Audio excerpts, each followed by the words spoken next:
Amen. Manatili po tayong nakatayo as we read the word of the Lord from Joshua chapter 3 verse 5. Joshua chapter 3 verse 5 says here, Joshua told the people, consecrate yourself, for tomorrow the Lord will do amazing things among you. Joshua told the people, consecrate yourself, for tomorrow the Lord will do amazing things among you. 5 tao na maaabot mo, sabihin mo sa Kanya, may matinding gagawin si Lord sa buhay mo. Hallelujah. Thank you, Jesus.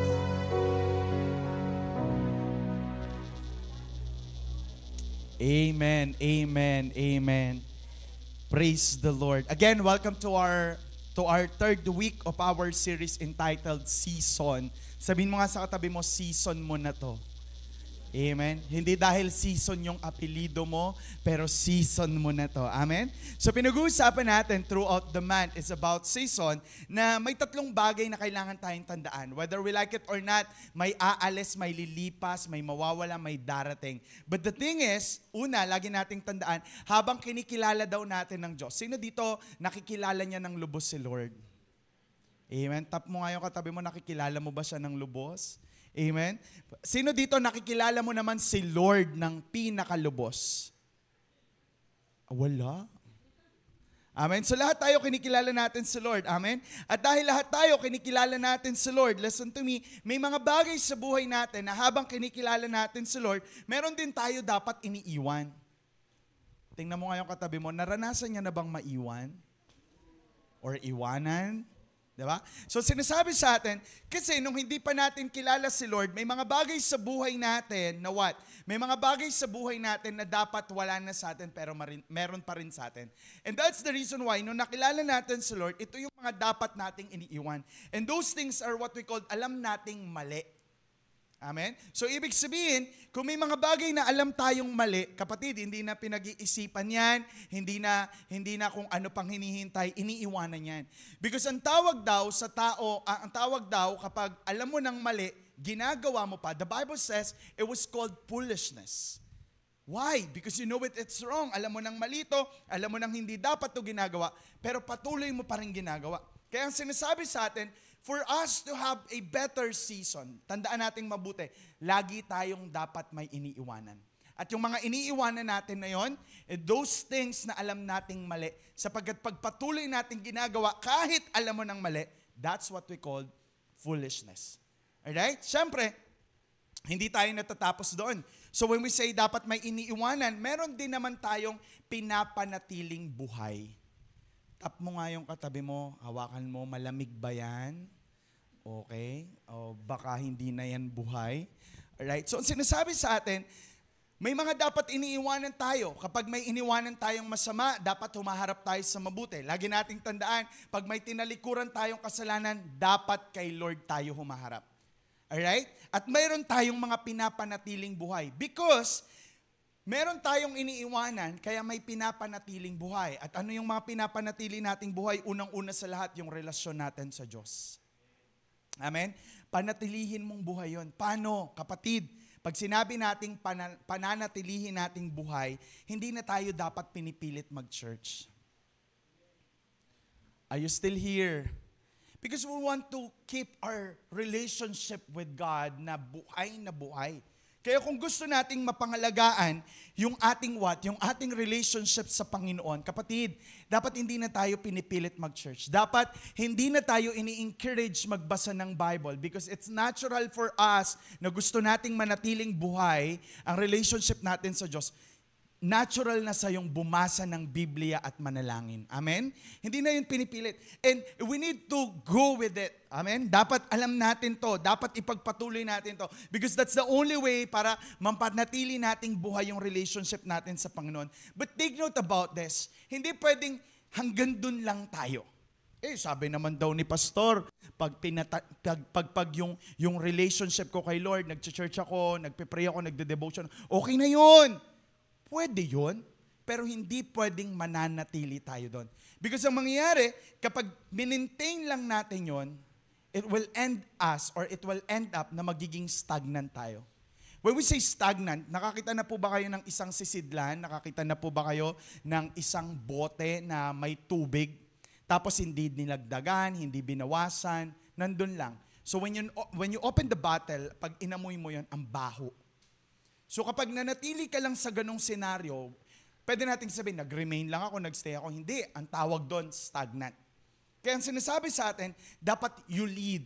Kung kanina may iniiwanan, may pinapanatiling buhay, ngayon naman, dapat may nililid tayo. You will know that you master one thing. Halimbawa, na-master mo ng isang bagay kapag kaya mong isabuhay at the same time kaya mong ituro sa iba. Dalangin ko that this coming year ay kaya na nating ituro yung pananampalataya natin sa Panginoon. At the same time, pinapamuhay natin. Bakit? Sana, dalangin ko, dumating yung pagkakataon na yung buhay na meron tayo ay pasasalamatan dahil pinagamit natin sa Panginoon.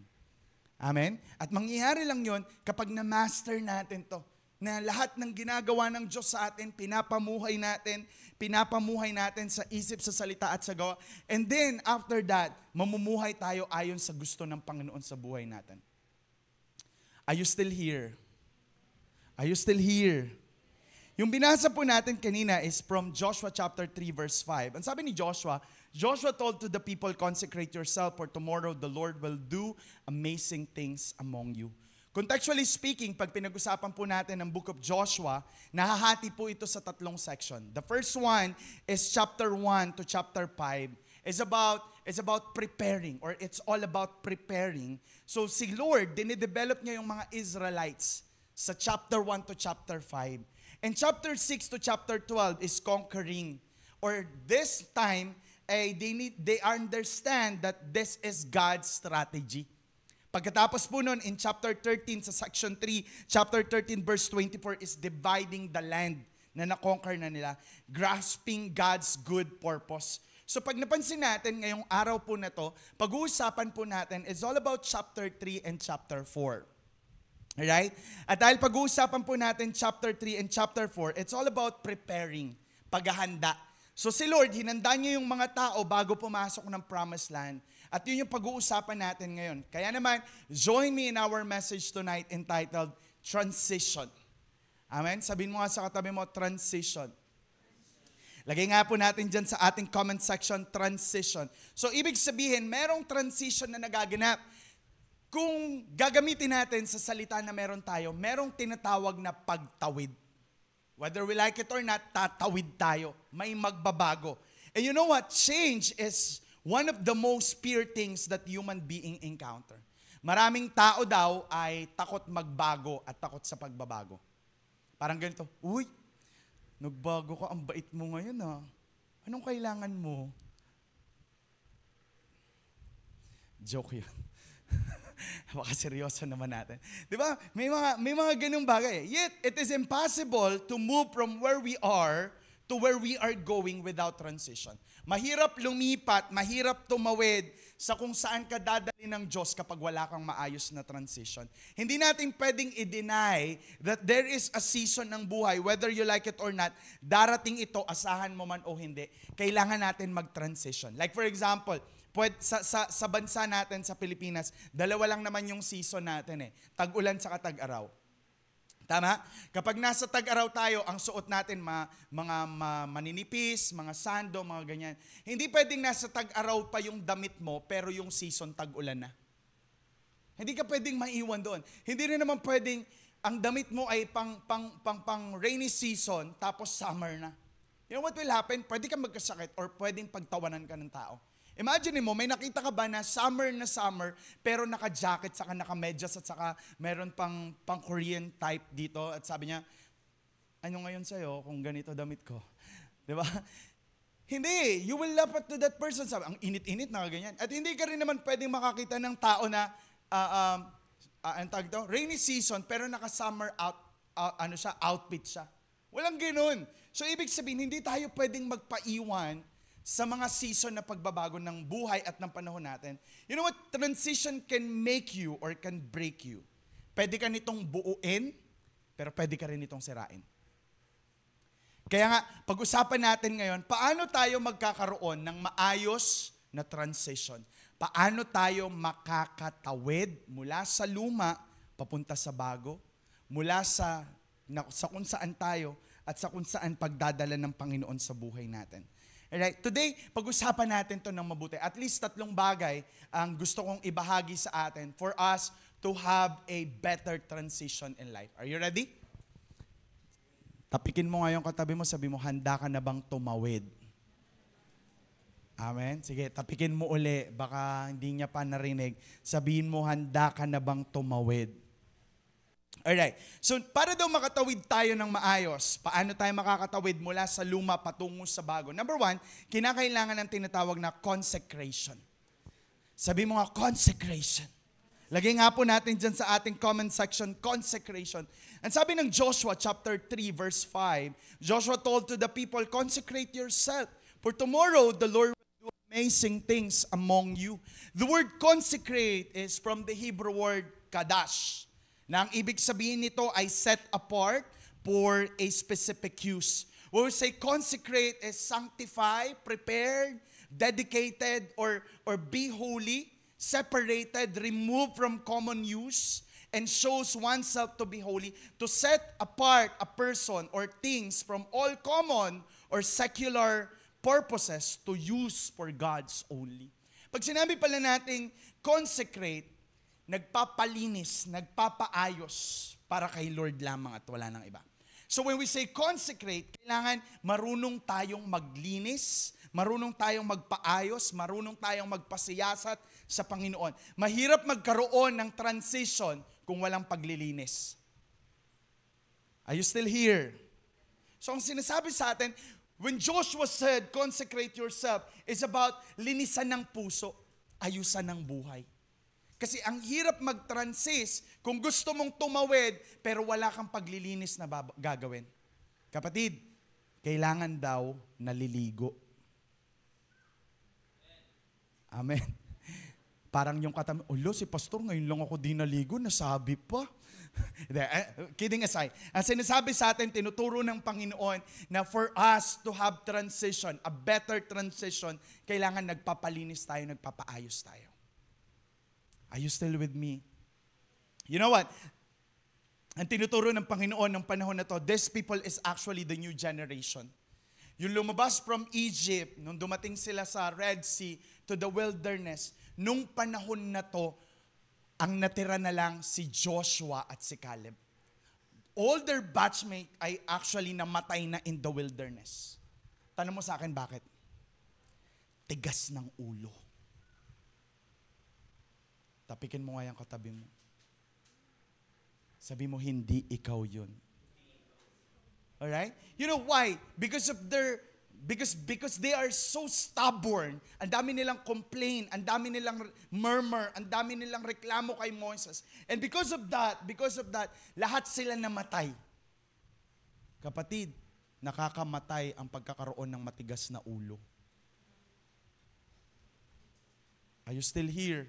So sinasabi ng Panginoon, these people already, this is a new generation na mula sa Egypt ay papunta na sa Promised Land. Kaya lang, yung mga na-witness ng mga nauna ay hindi na umabot dito. And even Moses, imagine, Moses is the leader of the Israelites, pero hindi siya nakapasok sa Promised Land. Nakita niya lang. Alam mo kung bakit? Kasi ang sabi ng Panginoon sa kanya, bulungan mo yung bato.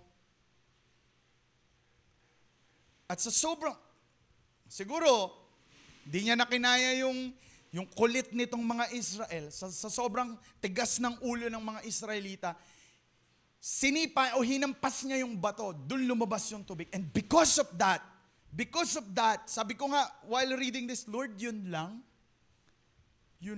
Lord. Baka naman, tumaas lang yung dugo ni Moises, kaya niya nahampas at di niya nabulungan. But because of that, nasilip niya lang yung Promised Land. Are you still here? Parang ayaw niyo itong pinag-uusapan natin. Amen? Kaya sinasabi ng Panginoon, sinasabi ni Joshua sa mga tao na to, the only way para makalagpas tayo sa transition na to, sa pagtawid na to, let's concentrate our life. I-dedicate natin yung buhay natin kasi kapag hindi tayo nag-dedicate ng buhay sa Panginoon, magrereklamo lang tayo kay Lord, magko-complain lang tayo kay Lord, at hindi natin makikita yung gusto ni Lord sa buhay natin. You know what? This time, dalawang bagay lang yung tinuturo ng Diyos sa mga taga-Israelita. Number one, that they need to be willing to wait on the Lord even when it was difficult to wait.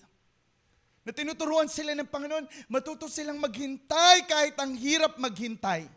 Na matuto silang umasa sa Panginoon. Why? For 400 years or ang tagal nila sa wilderness. Tapos hanggang ngayon, di pa sila nakakarating. Namatay na lahat ng kabatch ni Joshua. Pero ito, a new generation, a new tribe, a new people, a new pace. And sabi ng Panginoon, ang gusto lang ng Diyos sa kanila, they be willing to wait on the Lord even it was difficult to wait. Mahirap maghintay, lalo na pag may kaya kang gawin. Amen? That sometimes, nahihirapan din tayong maghintay kasi may resources tayo na pagkukunan. Nahihirapan tayong maghintay kasi may plan B tayo. Nahihirapan tayong maghintay kasi sometimes we don't trust the Lord anymore. And this is the lesson na gusto ng Panginoon na maranasan nila. And Joshua knows it already. Alam ni Joshua to na pwedeng maulit yung nangyari in the past kung hindi sila magko-consecrate ng buhay. Pangalawa, God wants them to be willing to follow the Lord unconditionally. Sana susunod tayo kay Lord nang walang kondisyon.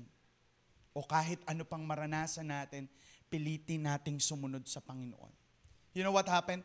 This time, Joshua has the mindset of what happened in the wilderness. In Numbers chapter 13, verse 1 and 2. Ang sabi doon, si Moises nag-send siya ng 12 na spy to Canaan. Itong papasukin nila Joshua.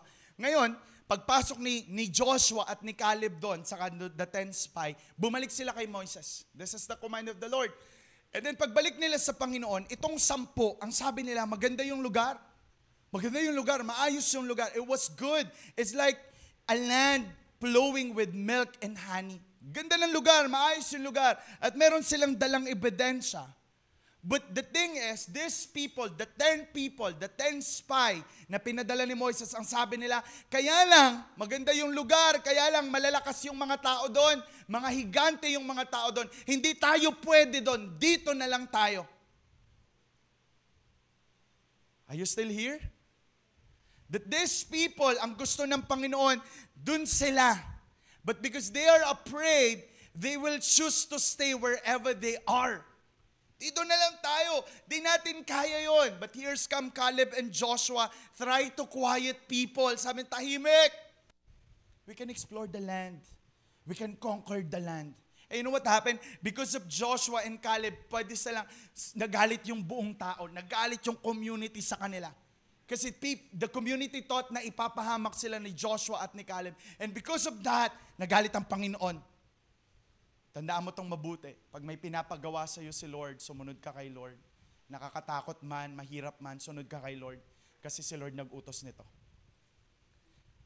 Sabi ng Numbers chapter 14, verse 21 to 22, the Lord said, "But as surely as I live, and as surely as the earth is filled with the Lord's glory, not one of these people will ever enter that land.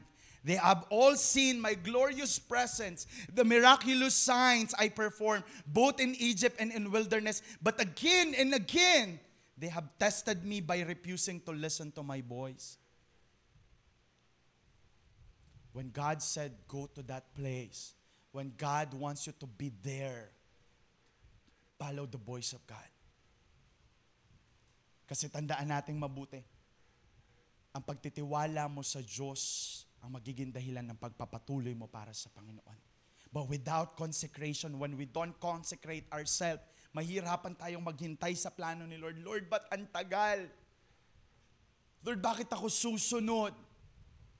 But it's a good thing that ngayon pa lang makita natin, this people is a new generation and God wants them na malaman, huwag kayong matutulad sa mga ninuno ninyo, sunod kayo.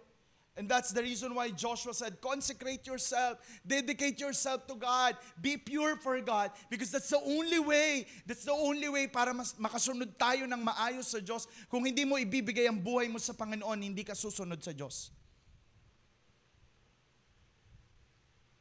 Are you still here? Kaya sabi ni Joshua, before he command this verse, before he command these people to consecrate themselves, ang sabi sa chapter 3, verse 1 to 4, early the next morning, Joshua and all Israelites left Acacia and arrived at the bank of the Jordan River, where they camped before crossing. 3 days later, the Israelites officer went through the camp, giving these instructions to the people. When you see the Levitical priests carrying the ark of the covenant of the Lord your God, move out from your position and follow them. Since you have never traveled this way before, they will guide you. Stay away half a mile behind them, keeping a clear distance between you and the ark. Make sure you don't come any closer. Tatlong bagay pinagawa ni Joshua before consecration para makapag-consecrate ng mabuti yung mga tao, yung mga Israelites. Tatlong bagay na sinabi ni Joshua sa kanila before consecration so that it's easy for them to follow the will or the voice of the Lord. Number 1, they need take to rest or dress. Sabi mo sa katabi mo, uy, magpahinga ka naman. Amen? Sabi niya, ano yun? Diba? Sinasabi sa atin sa verse 1, they camp before crossing. Nag-rest sila. Ang sabi ni Dr. Mike Mondra, sabi niya, rest and recreation are not sin. Rest time is repair time. It is not lose or loss of productivity. It is time for renewing. It is receiving time. It helps release your full potential. Na minsan kaya tayo nahihirapan maintindihan yung gusto ni Lord. Kaya tayo nahihirapan sumunod sa Panginoon. Kaya di natin maunawaan si Lord kasi pagod na pagod ka na. Pastor, bawal magpahinga, maraming babayarin. Kahit di ka naman magpahinga, ang daming babayarin. Ang hirap tanggapin ng gusto ni Lord kapag ang utak ang daming iniisip. And that's the reason why sabi ni Joshua, okay, before we cross over, bago tayo tumawid, kailangan magpahinga muna kayo. Take time to rest. Amen? Kung gusto natin makita yung gagawin ng Diyos, lagi mong tandaan, kailangan mo ng pahinga. Amen? And the best rest that we can experience is in the presence of the Lord. There is always rest in the presence of the Lord. And I want you to be excited. Every Sunday you come to this church because every time we worship Him, every time we listen to the word of the Lord, it gives us rest. It should be the rest for us, for our soul. Kasi kung hindi ka napapahinga sa presensya ng Diyos, baka hindi mo gusto si Lord. Amen. Amen. Kaya nga sinasabi sa atin sa mga oras na to, listen to me, church, learn to rest for a while if you don't want to rest forever. Matuto kang magpahinga kung ayaw mong magpahinga pang habang buhay. Because on that time, every time we go to rest, we will experience the goodness, the kindness of God. Kapag wala kang pahinga, ang hirap ma-appreciate ni Lord.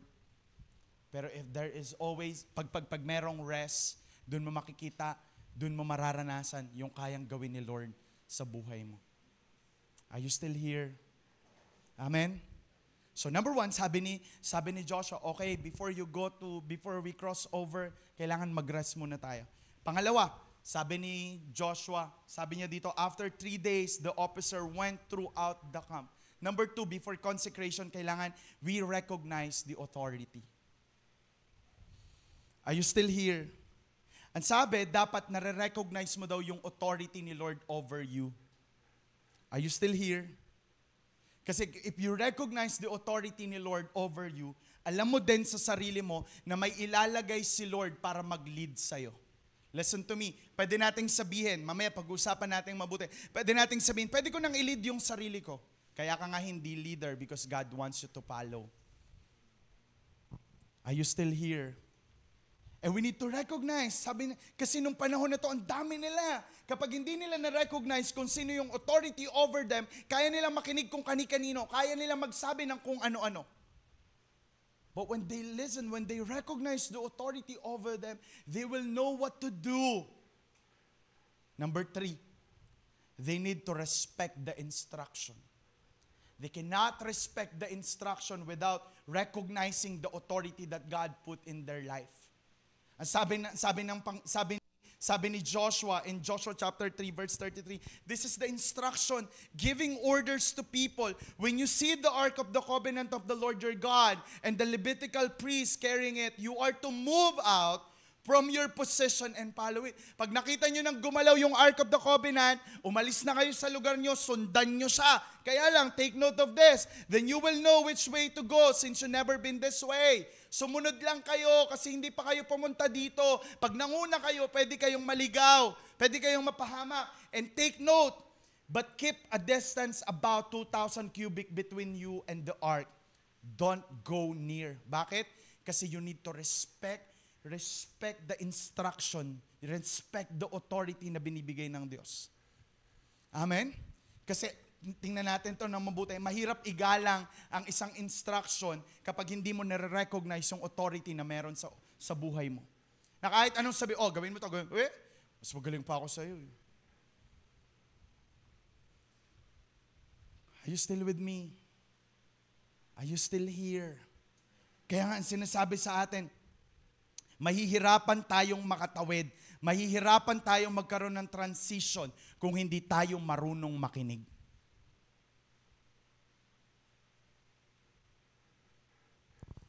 Tap mo nga yung katabi mo. Sabihin mo, narinig mo ba yun?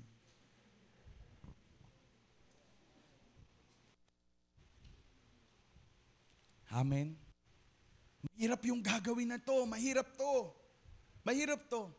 But this is the only way for them to consecrate themselves. Kapag wala kang sinusunod, walang naglilid sa'yo, walang pahinga sa buhay mo, makinig ka mabuti, ang hirap i-dedicate ng buhay sa Panginoon.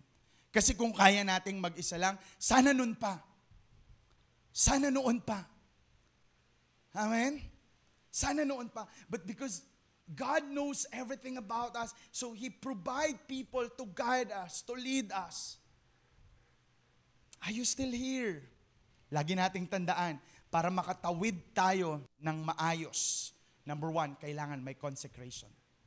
Kailangan may pagpapaayos ng buhay. May pagpapalid ng buhay.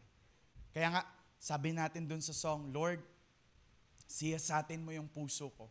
Siyasatin mo yung buhay ko. Amen? Pagkatapos ng consecration, lagi nating tandaan, pangalawa, may confirmation. Amen?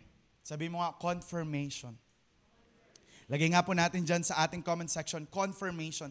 And sabi, and the Lord said to Joshua, listen to this, today I will begin to exalt you in the eyes of the Lord of all Israel, or in the eyes of all the Israelites, so that they may know I am with you as I am with Moses. Tell the priests who carried the Ark of the Covenant, when you reach the edge of the Jordan waters, go and stand in the river. So, when the people broke camp to cross the Jordan, the priests carrying the Ark of the Covenant went ahead of them. Now, the Jordan is at flood stage all during the harvest. Yet, as soon as the priests who carried the Ark and reached the Jordan and their feet touched the water edge, the priests who could carry the Ark of the Covenant of the Lord stopped in the middle of the Jordan and stood on the dry ground while all Israel passed by until the whole nation had completed the crossing on the dry ground. Ganda nito. Lagi mong tandaan. Ganda nito eh. Nung first, ang sabi ng Panginoon, I will tell to these people na I'll be with you. Siguro, nung panahon na to, may mga nagki-question kay Joshua. May mga mas magaling pa Moses eh.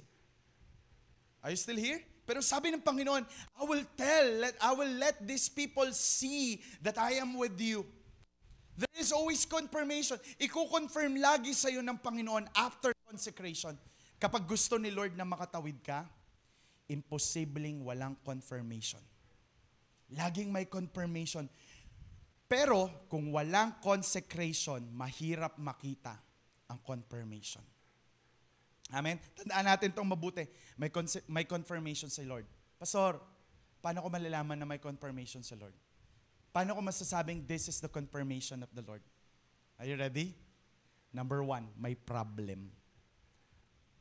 What? O di naisip natin, ay, ang dami kong problema ngayon. Is this God's confirmation? Listen to me. If you have a problem, you are candidate for miracle. Amen?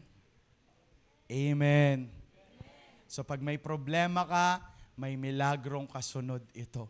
Sino dito gusto noon? Pag walang problema, walang miracle.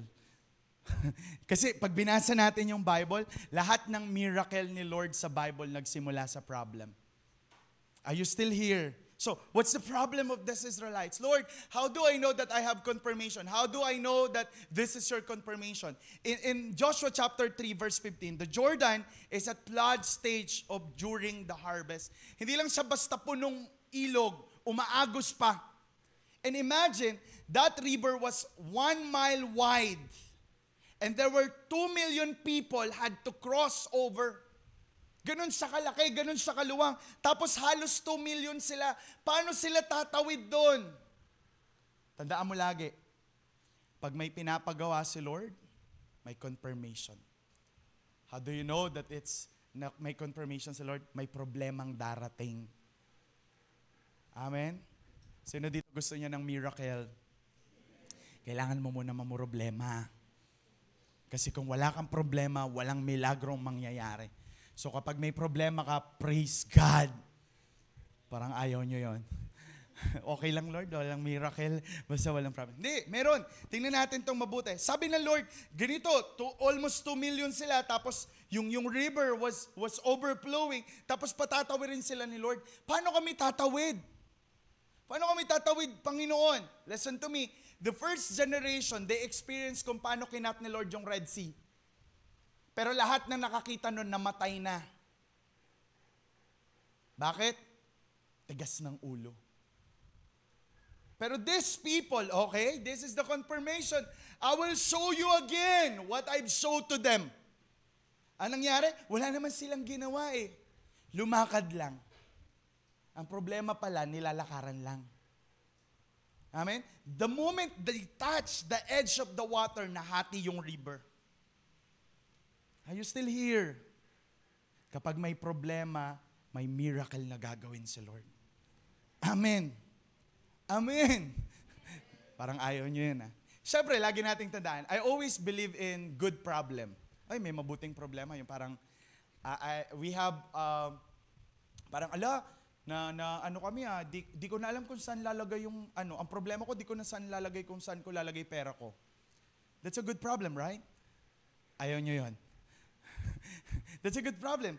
Pero, lagi nating tandaan, may mga problema na ililid tayo ni Lord para tulungan tayo. Pero may mga problema na confirmation ni Lord. Oy, Pastor, how do I know that this problem is God's confirmation? Kapag may provision.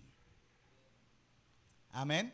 Kapag may provision. Ang sabi ng Panginoon, as soon as the priests who carried the ark reached the Jordan and their feet touched the water edge, may provision si Lord. May mga problemang hindi natin kayang sagutin sapagkat si Lord lang ang sasagot nito. May mga problemang hindi natin alam kung paano susolusyonan, pero na kay Lord ang solusyon. The only need to do is to walk through it. At si Lord ang bahalang sumagot ng problema. Kaya lang tandaan mo, ang provision ni Lord, kailangan maayos na pagtingin natin dito. Kasi baka, ay provision to ni Lord, ay provision to ni Lord.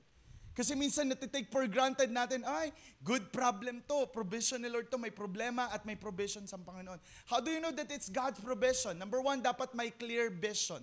May clear vision. Dapat alam mo yung pinapakita ni Lord sa'yo. Sa bawat problemang darating, dapat clear yung vision mo. Kaya nga may mga tao na, ano ba to? May problema na pero iba pa yung pananaw sa buhay. Bakit? Kita niya. Kita niya yung gustong gawin ng Panginoon sa buhay niya. Kaya nga, malalaman mo na yung provision ni Lord ay confirmation kapag iba yung tingin mo sa nakikita ng iba. Iba yun. O bakit mo ginagawa yan? People cannot understand kung anong ginagawa mo because iba yung pinapakita ng Diyos sa'yo. Because this is God's provision. Kasi may clear vision. Are you still here? Kaya every problem na meron tayo, check natin, is this God's a God confirmation? Pag God confirmation to, may provision.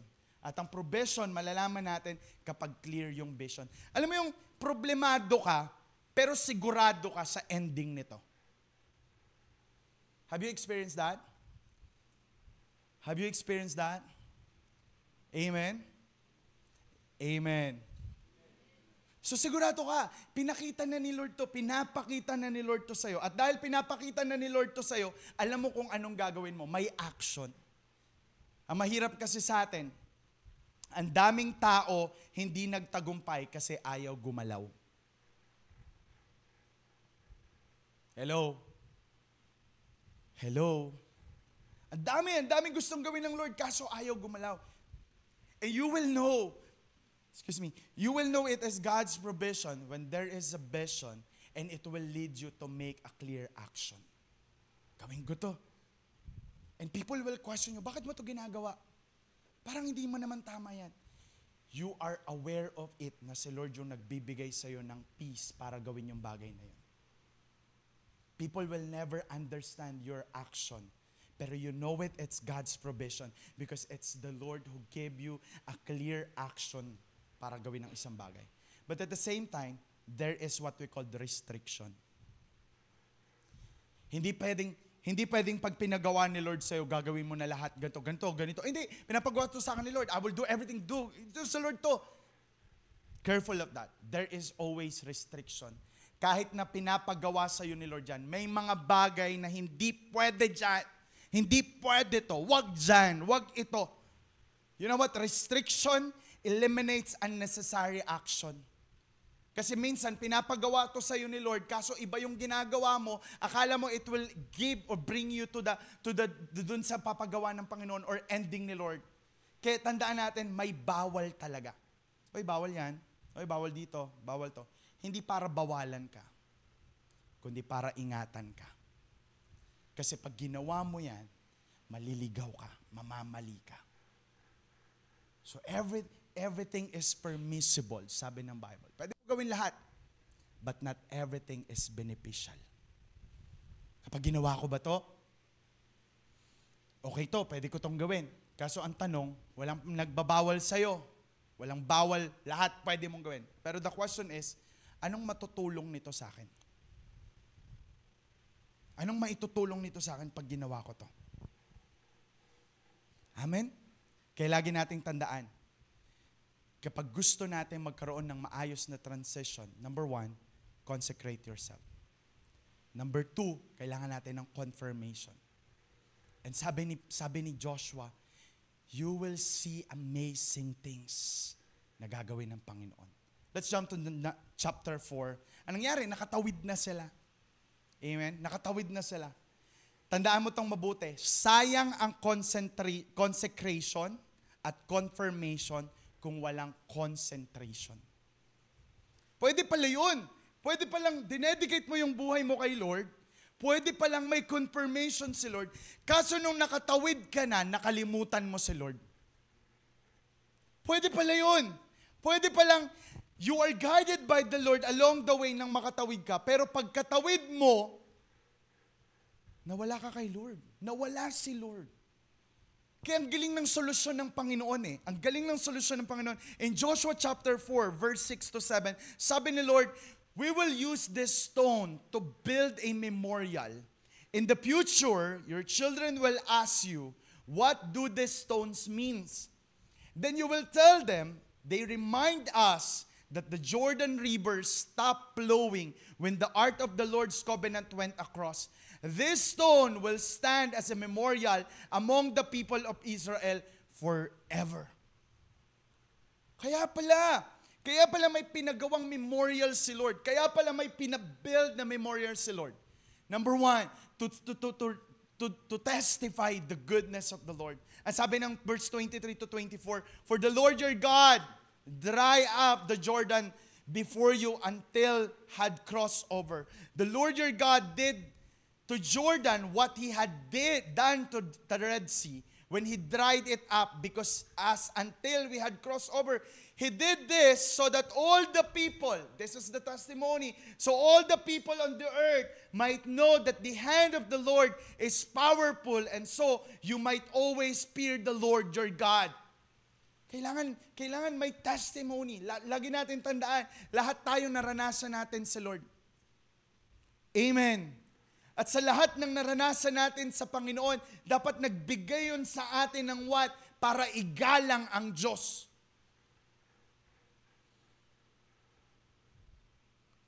Because that's what happened to the Red Sea. That's what happened to the wilderness. They experienced the Lord, but they never obeyed the Lord. Kaya ang ginawa ni Lord, hindi sila hinayaang makatawid sa promised land. So everything na nararanasan natin sa Panginoon, every time na ginagawa ni Lord sa buhay natin, sa lahat ng tagumpay sa buhay natin, it should be our testimony and it should give us respect and honor to God. Dapat daw, yung buhay mo ay isang patotoo. Hindi lang dito sa loob ng church, even outside the church. That this life that we have is a testimony so that people may know that your God is a good God, a great God, and you respect Him no matter what. And that's what happened to the wilderness. Hindi nila nakita na magandang testimony to, kaya hindi nila ginalang si Lord. Na sa lahat ng ginawa ng Panginoon sa buhay mo, the memorial is not a stone, but the heart that you have for God. Pangalawa, this memorial is used as a reminder. Hindi lang to testimony, it's also a reminder. Nang sabi, two times or twice, it's stated twice. Una in verse 6 to 7 and 20 verse 22. Now what? The purpose of this memorial, para pag may nagtanong, yung mga anak nyo in the future, tungkol saan tong bato na to, tungkol saan tong memorial na to, this memorial will remind them na what? Si Lord ang dahilan kung bakit sila nasa promised land.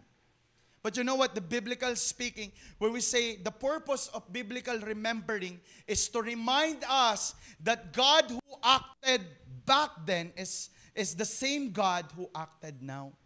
Na kaya pala meron kang reminder kung ano yung ginawa ni Lord in the past, ay kaya niya ring gawin ngayon and even to the future. This reminder is not to bring you back from the past, or to bring you back sa nakaraan. Kaya may reminder, hindi para ibalik ka sa nakaraan. May reminder para what? To prepare us, to equip us, and to encourage us for the future na yung kayang gawin ni Lord noon, kayang gawin pa rin ni Lord ngayon, at gagawin pa rin ni Lord bukas at sa future. You know the reminder of the Lord? It's still in your heart. It is us.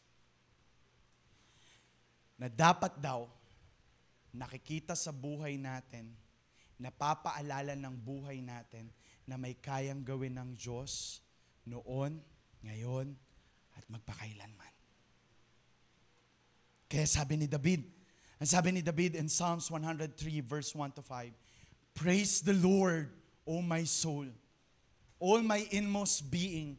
Praise His holy name. Praise the Lord, my soul.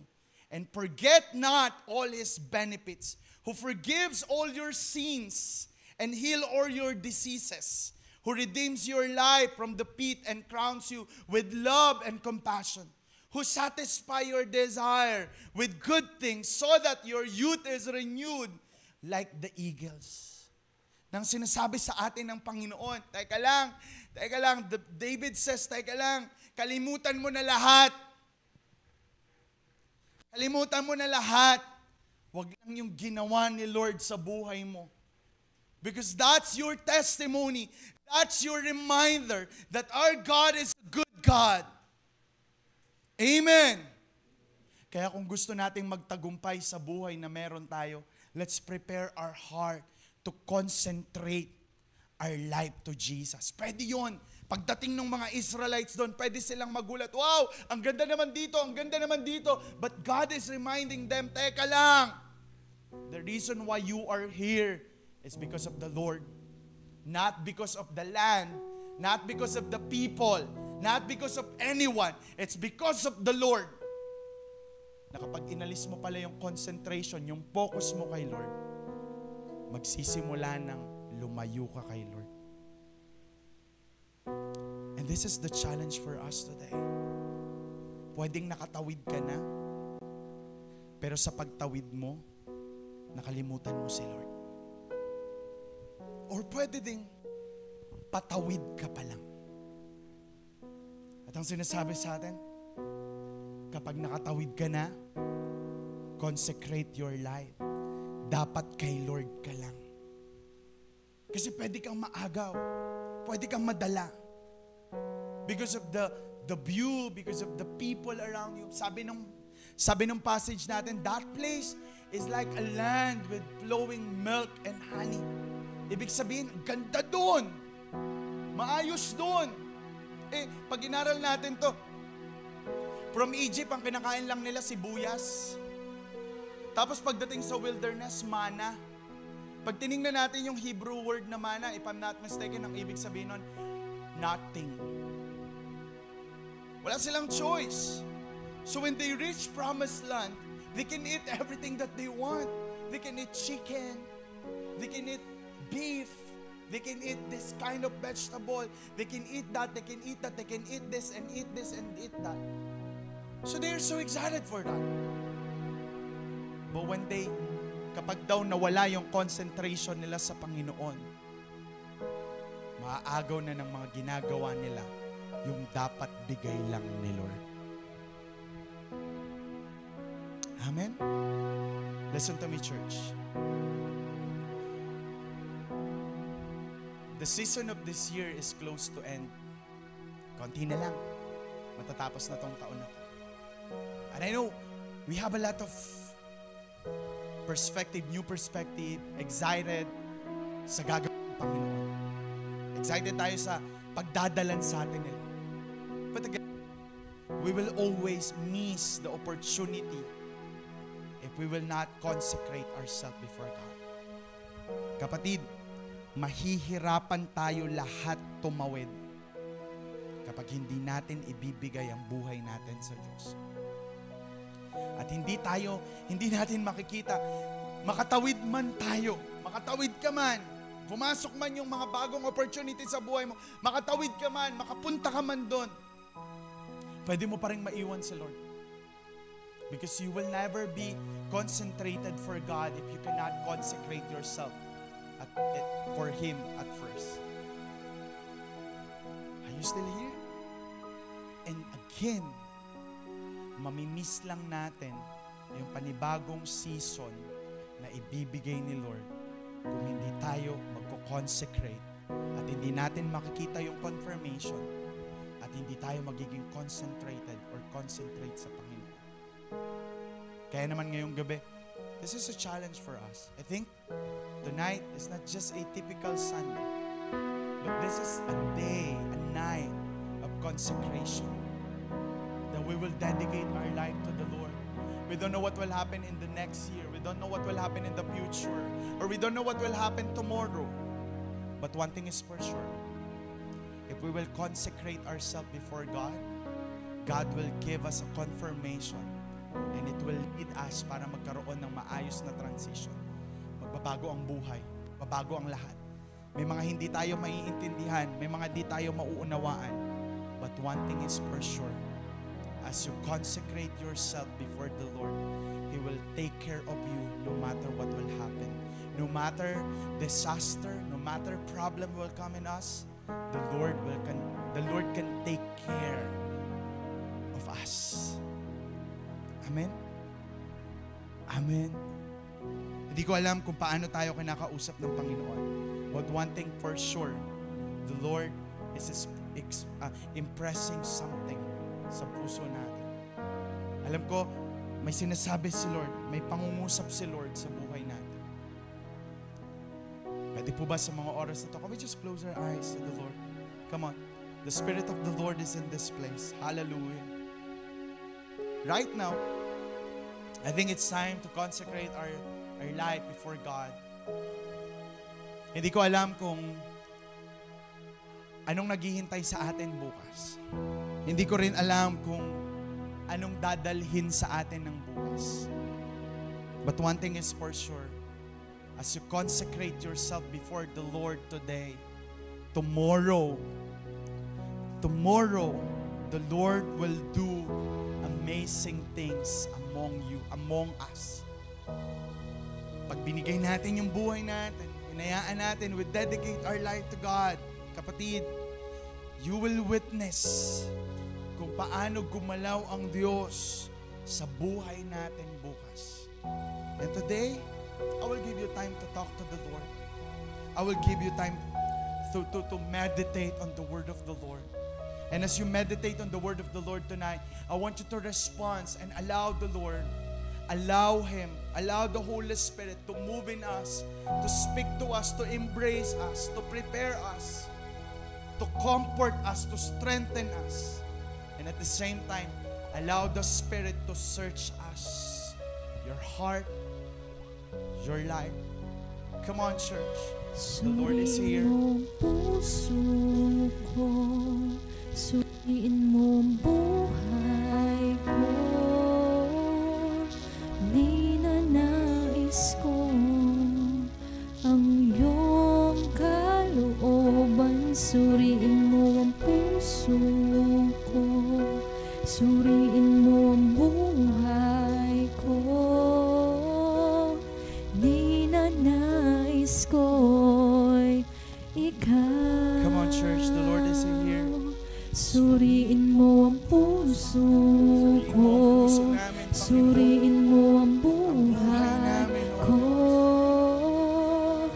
ninanais ko ang iyong kalooban. Suriin mo ang puso ko, suriin mo ang buhay ko, ninanais ko. Ngayong gabi, naniniwala ako, kinakausap ka ng Panginoon.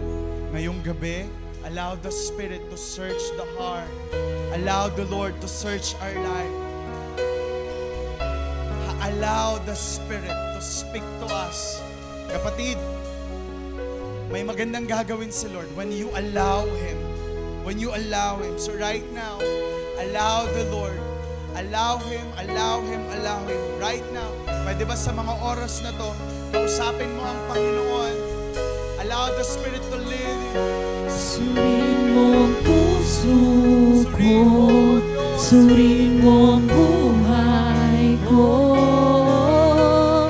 ninanais ko ang iyong kalooban. Suriin mo ang puso ko, suriin mo ang buhay ko, ninanais ko ikaw. Suriin mo ang puso ko, suriin mo ang buhay ko,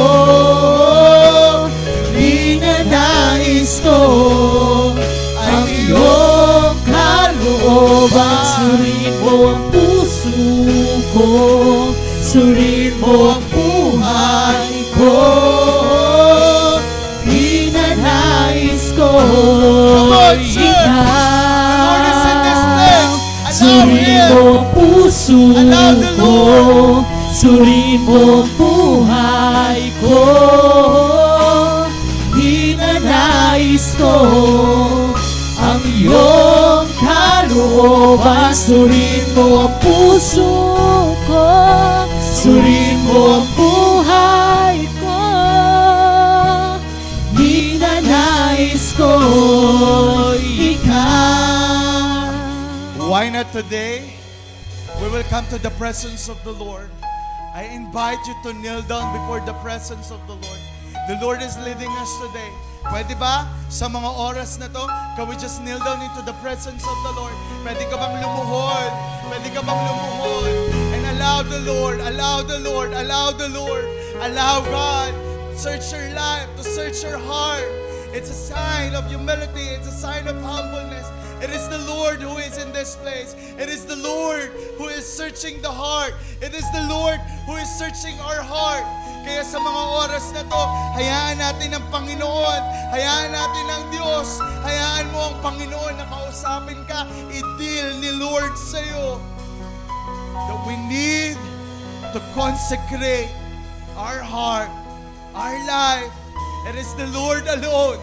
It is the Lord alone. You have nothing to hide. You have nothing to regret. Listen to this. The Lord is in this place. God is in this place. And He knows everything about us. You have nothing to hide to God. He understands. He gets it. Gets ka ni Lord. today, allow Him, may inaayos ang Panginoon. Magpasiyasat ka sa Diyos, magpasiyasat tayo sa Panginoon. Hallelujah, hallelujah, hallelujah, hallelujah. Come on, church. Oh God.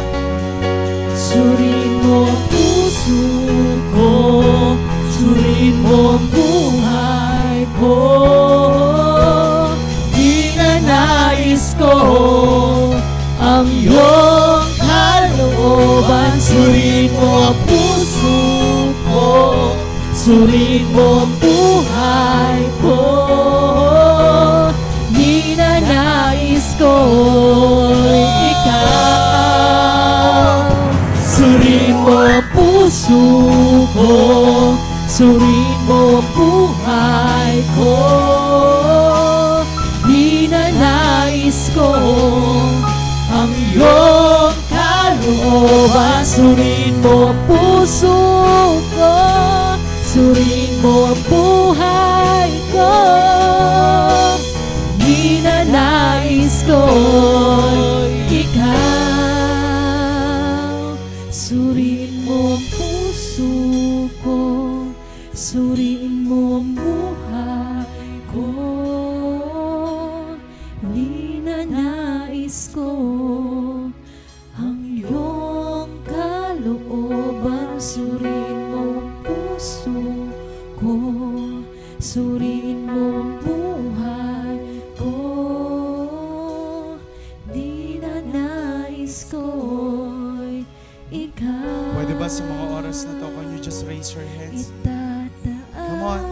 The Lord is in this place. Ang aking mga kamay sa Diyos na mahabagin, sa akin na tunay, ang alay ko ay pusong basag, nagpapakumbaba sa iyong Maging panalangin mo to ngayong presensya.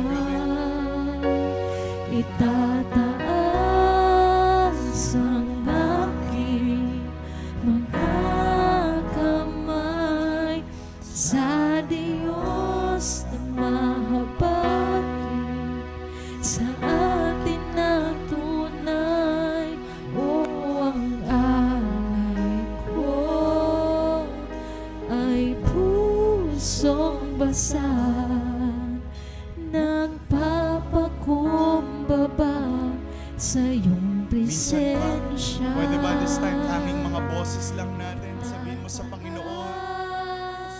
Ang aking mga kamay Come on, say it. sa Diyos na mahabagin, sa atin na tunay, ang alay ko ay pusong basag, nagpapakumbaba sa iyong presensya. Itataas ang aking mga kamay sa Diyos na mahabagin, sa akin na tunay, ang alay ko ay pusong basag, nagpapakumbaba sa iyong presensya. Maghari ka. Panginoon, kilala mo po kami. Wala pong naitatago sa inyo. Wala pong nakukubli. And today, Lord,